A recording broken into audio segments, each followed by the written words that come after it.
साथीहरू यो चाहिँ एकदम सोच्नै नसक्ने कुरा हो होइन। म पनि बिलिभ नै गर्न सक्दिनँ कि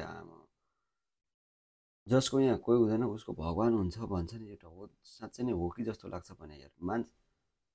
एउटा न्युज हाम्रो भोजराज थापाजीले चाहिँ न्युज गरेर नै कति 80 लाख जति खातामा जम्मा गरिदिएको भने चाहिँ एउटा असम्भव जस्तो लाग्छ कि।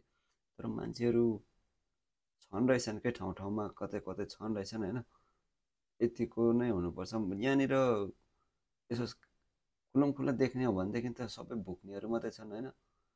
एकदम मान्छेको नाममा बस मान्छे मात्रै, बुद्धि बेहोरा भने भुत्तुभङ भएको मान्छेहरू पनि देखियो होइन।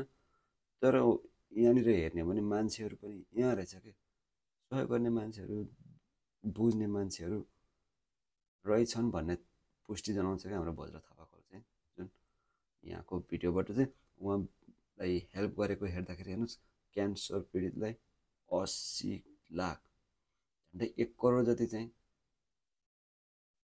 1 करोड जति चाहिँ मान्छेले सहयोग गरेको थियो। यति चाहिँ उठ्याएको थियो होइन, नगद क्यास पैसा मान्नै पर्छ।